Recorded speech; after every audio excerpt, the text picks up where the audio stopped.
Well, welcome back to another edition of Commodity Chat from Chitter PhD. I'm head of market content, Dawson Schmidt. Joining me again, as always, but on the road this week is Ag Market Advisor Nick Lawrence.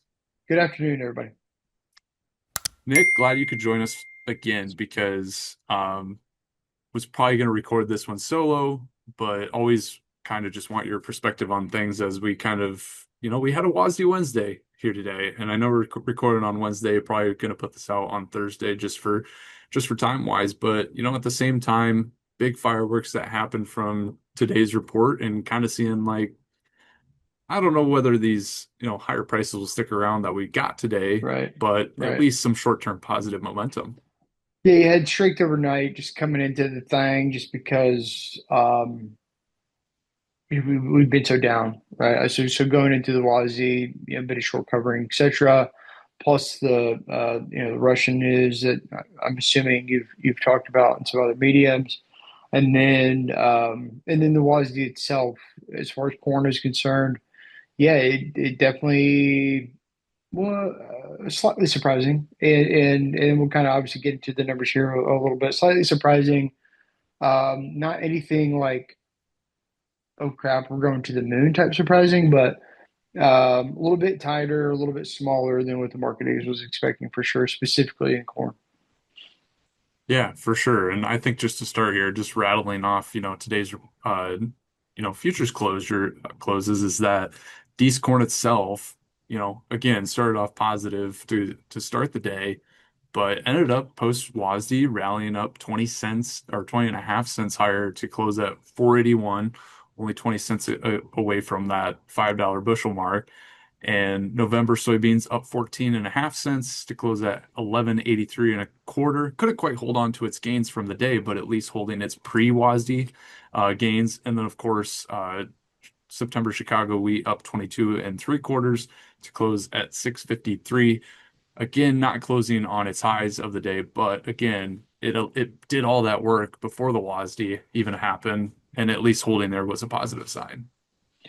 Yeah, yeah. Again, I think a lot of the positivity in the corn market is something that Chad has been touching on, and I've been touching on individually, longer term. The crop's tight, and there's definitely room for some upside here in the future at some point.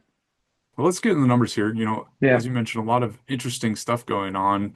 Um, Kind of a little bit of a show game this time around, especially for on the corn side. So I think the biggest thing that stuck out was, of course, was that yield debate. Was the USDA going to cut U.S. corn yields? In fact, they did, lowering that average corn yield to 180.7 bushels an acre, down from that 183 bushels an acre that they had initially had forecasted to start the beginning of the season, largely offset by an increase in planted and harvested acres. They raised the planted acreage by 1.4 million bushels. Kind of a little bit of surprise there as they did find additional acreage from those FSA certified reports, particularly in Iowa, North Dakota, Minnesota, a couple other places throughout the Corn Belt, as well as some fringe acres. But ultimately, we're still looking at that 16 billion bushel mark on the production side of things, still the second largest on record, but demand really coming in this time to actually lower our ending stocks. We had a 137 million bushel reduction in the 2026-27 ending stocks forecast, largely due to them not only raising exports for this current season, but also another 75 million bushels for the upcoming season, just based on what we've seen here throughout these past couple of years of strong U.S. corn demand. yeah. We have some strong U.S. corn demand that's probably not going away anytime soon.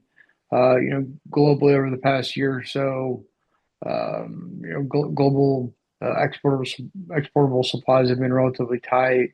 And then everything that's going on over there in the EU, you got to imagine, um, we're going to still be up there as one of the top available exporters. So all that makes sense to me.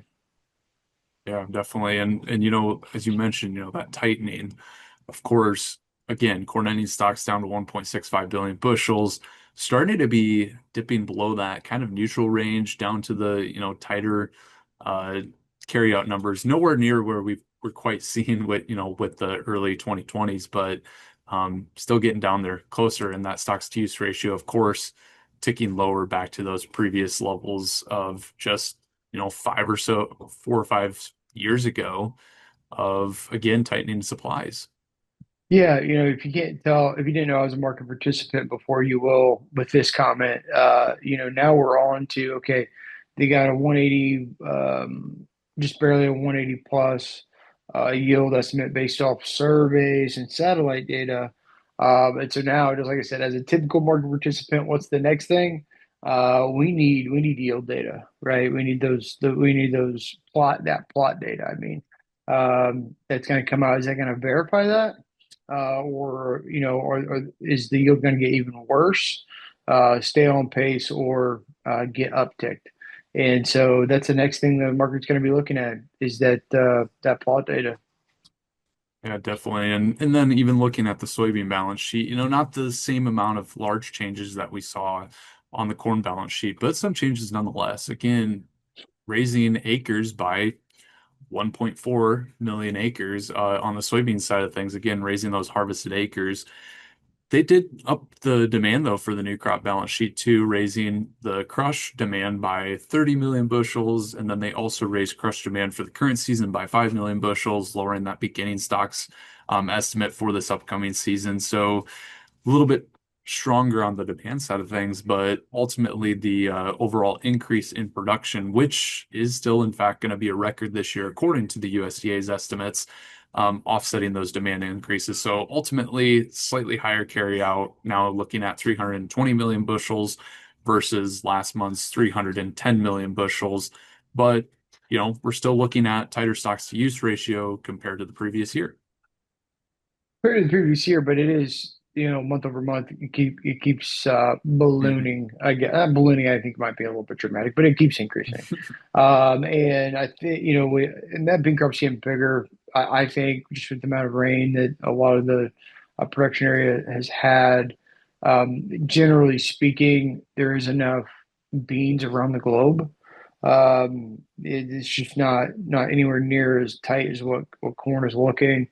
Um, but what the bean market does have going for it is the fact that the crude refined products like your heating oils and your energies are, and Chad's talked about this, the refining capacity that is just not there. We need the oil, right? We need that crush. We got to have that crush. So um, all the bushels that we're creating, I think we need. Uh, Not looking forward to the day when that music stops necessarily. I'm not trying to sound doom and gloom or anything crazy, but it's long story short, it's nice. Even though we have a growing crop, we're probably going to use a lot of this, I guess, is what I'm trying to say.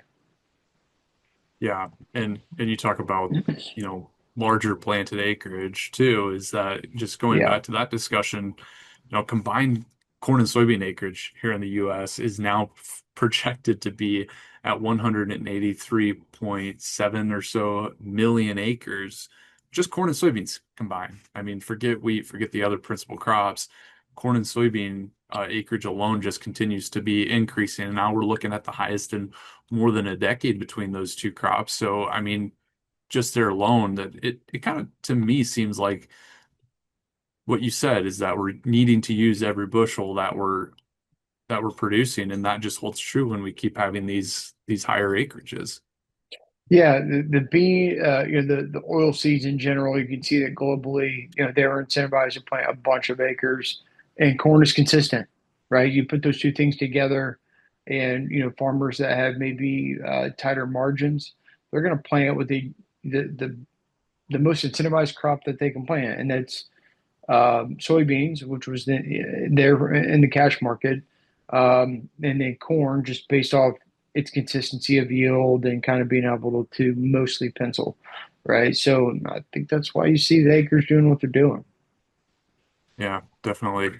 Um, Wheat though here, continuing to be an interesting one. If you look at the US balance sheet, not much to really look at. I mean, the ending stocks estimate was pretty much in line with market expectations ahead of the report, reduced that 2026-27 ending stocks forecast by 5 million bushels. All of that came by from a slight reduction in the all wheat production forecast. So not a whole lot of change on the US balance sheet, but it seems to be that global outlook that we're continuing to focus on.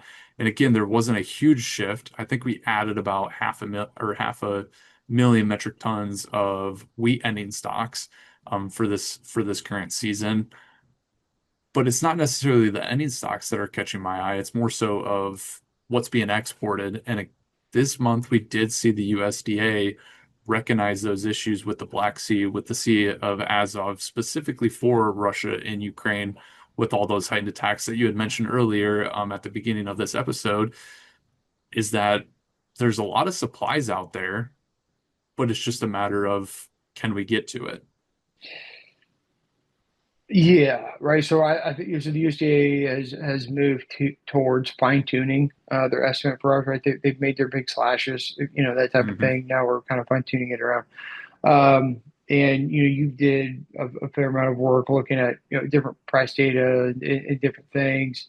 You can definitely tell that the U.S. exporter, the U.S. merchandiser does seem to be price rationing.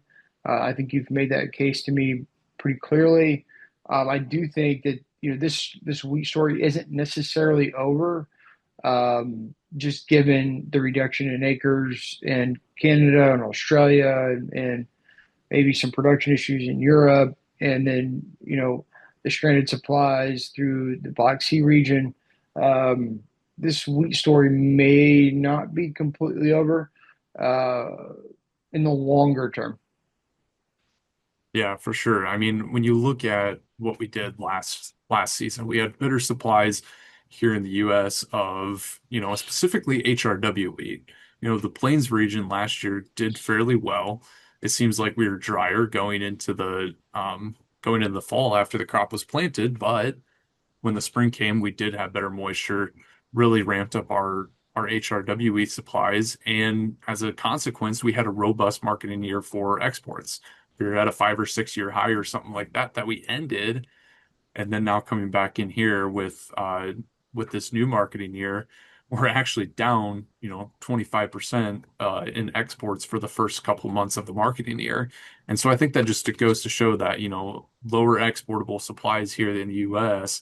And again, when you talk about price rationing compared to the rest of the world, looking at FOB prices compared to, your other global exporters of Australia, Canada, the EU, Russia, and Argentina now substantially higher than a lot of those put together. And I mean, I think that just goes to show when you look back at the chart of lower year over year exports is that, it's not like when the marketing year flipped a switch like bang, we don't have the wheat all of a sudden. It's just the fact that it seems like the market's starting to do its job.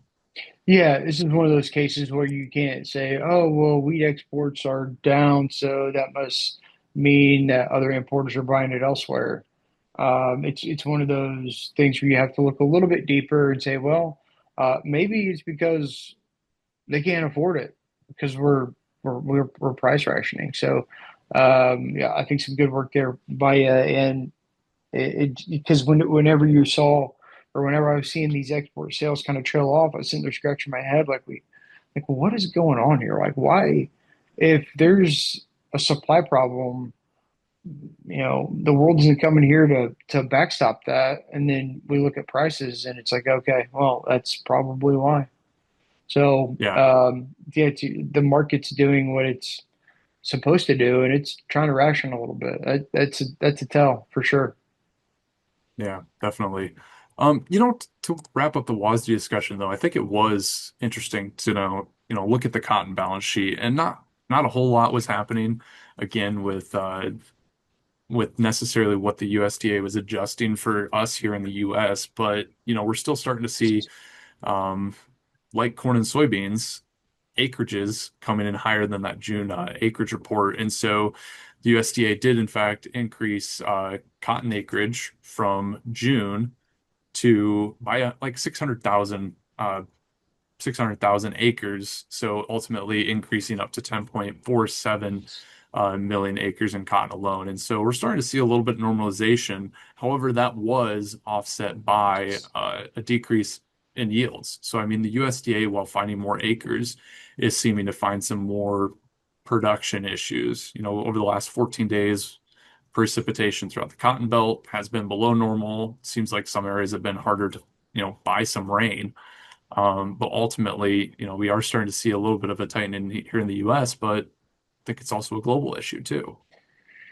Yeah, so the even on the increased acres here domestically, I do think yield's going to be an issue. And even like I said, even with the increased acres, I'm just not sure that's gonna like be a problem for our ending stocks. And then as far as global stocks are concerned, boy, I mean, the market's again doing its job. It's a little bit of a low price cure. It's not cured yet, but prices are drive lower try to disincentivize production. It's a topic for another conversation on crop insurance and those types of things. But decentivize production and incentivize use, and I think that might be what you could be seeing just a little bit of. Cotton's cheap; it's on sale, and so hopefully, um, what we're seeing is importers gobbling it up a little bit Yeah. I mean, China's not helping us out there, with unfortunately, still. anything. China, China's not output us no, with anything, dude. no. And we're like this recovery that we saw, like at the begin or like not too long ago, we saw new crop export sales of cotton being at a 4-year high. That's kind of normalized recently, again. But when it was doing that, it wasn't because China was buying. It was because Vietnam was coming in with more, Pakistan was coming in with more, kind of our other main suppliers of, those textile producers that, if you look on your clothes and you see that it wasn't made in China. It was made in those other Southeast Asian countries that we're shipping a lot of cotton to. And so it seems like there's still some decent demand coming from there. And if Brazil's not still producing the record volumes of cotton that they have been year after year, that would ultimately should help our export situation too. Yeah, and so hopefully that ball stays rolling for sure. Yeah. Any other thoughts? I mean, we're last couple weeks, we are kind of looking towards this report, kind of seeing what the USDA is going to come out with. Ultimately, in fact, that while they did find some acres for corn and soybeans, yields don't seem to be coming in as, positive. I guess I could say as, what initial market expectations were thinking that are we just watching weather here moving throughout the rest of the season, maybe looking to that September WASDE report to see if there's any additional revisions that the USDA could make to these production estimates? I think I put out in my newsletter our brokerage clients that I think the market is beyond weather at this point. I think for the most part, I think whether as far as corn market is concerned, that's been priced in. And then I think for beans, that's been priced in also. So I think the market's moving on from weather. I think the market has its own idea of where yield is at. Case in point, today's corn price action being, I think the USDA coming in a little bit under market expectations. Caught the market off guard a little bit, but anyway, we're moving on from weather and we're moving more towards the data. So this was was kind of data number one.